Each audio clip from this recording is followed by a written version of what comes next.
There are a number of strategies that exist for co-creating the conditions for independence. The first strategy is to be clear about what it means to be independent. This involves teaching students what independence looks like. Students can learn how to be independent when we explicitly teach them what we're looking for. If independence is our target or our goal, then we need to help students understand the criteria of how to be successful with this. We can co-create the criteria with students using examples from the classroom. Make anchor charts or references to help build that independence.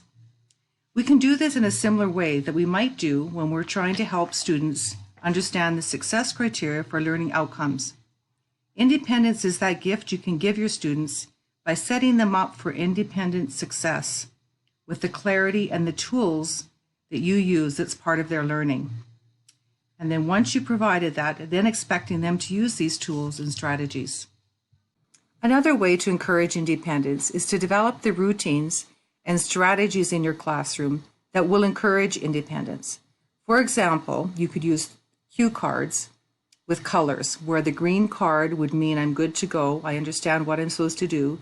The yellow could be I have a question, I'm uncertain, and the red could be I need help right away.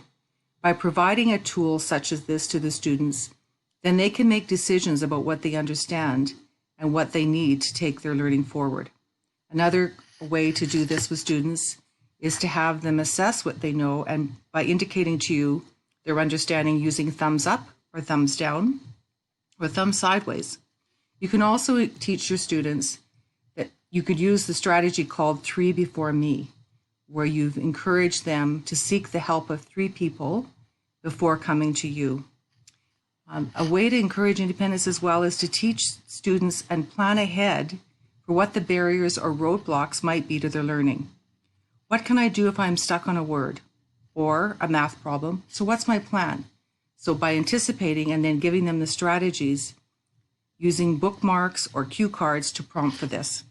You can also use a choice board or tasks that will create some independence. Ensure that students know how, when, and to whom they can reach out for help. This kind of a routine will encourage that independent learning. You can use visuals, prompts, and schedules as well. You can also set up your classroom where you're labeling and organizing all of the resources and then teaching the students how to work within those structures. Independence is fostered when you help your students learn how to set realistic, specific goals and then determine how students can track that progress as they work towards their goal. Teaching how to prioritize goals and then the frequent monitoring. So the setting and the tracking of goals will help to encourage that independence. It's important to spend time teaching students how to learn. This helps them to become aware of their own thinking processes and to become reflective as a learner. One way to do this is to make your own thinking visible. Model how that self-awareness occurs to help them become reflective and self-aware learners. Teaching students how to structure their time is helpful. Help them to be aware of the mental effort that's needed for a specific task and then to set realistic expectations of what's required for that task. Also, as part of the planning, help them to schedule their time based upon what kind of mental effort is needed. Remember to encourage them to include in their plan that self-care and to be sure that they have enough rest, physical activity, and healthy food as part of the plan. Part of ensuring independence is starting out with the right tasks to begin with. Know your students and create tasks that are at the right level of difficulty for the students. By ensuring that the tasks are challenging enough to engage them, but not too difficult that they're discouraged and cannot master what is being asked for. It's important to praise persistence and effort, and to remember not to be praising the task or the intellect, for example, suggesting how smart they are. When effort and persistence are praised, students are more likely to keep trying. This encourages that growth mindset. Another way to encourage independence is by minimizing your own talk as a teacher. Some strategies might be that you could ask the students to read the instructions first and then ask questions if they have any. You could also give the students the big picture in a few words and then have them predict what they think might be expected. Instead of introducing the task through talk, maybe just throw the students right into it, explaining to them that the purpose is to challenge them and help them to predict what might be coming next. It might be helpful to use questions that will develop independence. For example, use questions that will help the students think of what the next step is, or questions that will guide them in that independence. Using open-ended questions will promote different perspectives and will invite that thinking and independence.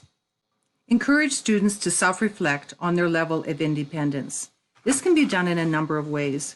For example, creating some categories of commonly occurring activities in the classroom, such as dealing with setbacks, trying things out, seeking challenge, managing time, or perhaps just problem solving. Ask them to look at that category and then to rank themselves on a scale of 1 to 5 on how well they feel they're doing. This kind of self-reflection can identify what areas are needed for growth, and then specific strategies can be established to build that area. So self-reflection of our own independence is one way to increase that awareness and the intention behind the benefits of independence. It can be helpful to start your lesson by giving the end away.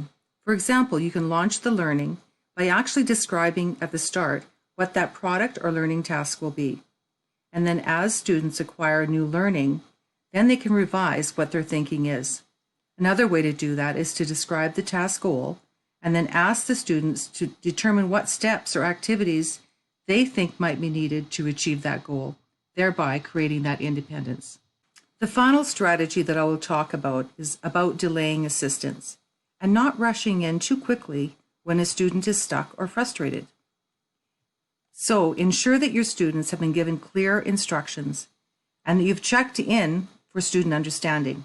Once you've done this, then give students the time and space to think, to create, to discuss with others, and experience what is referred to as the productive struggle. This results in learning. So give the time for the students to solve problems and to do that thinking before you jump in. So instead of rushing in, you could use words of reassurance, such as, "You can do it. You know what to do. Just take a moment to think about what you know. Trust yourself on this. Give it another try, and you have it."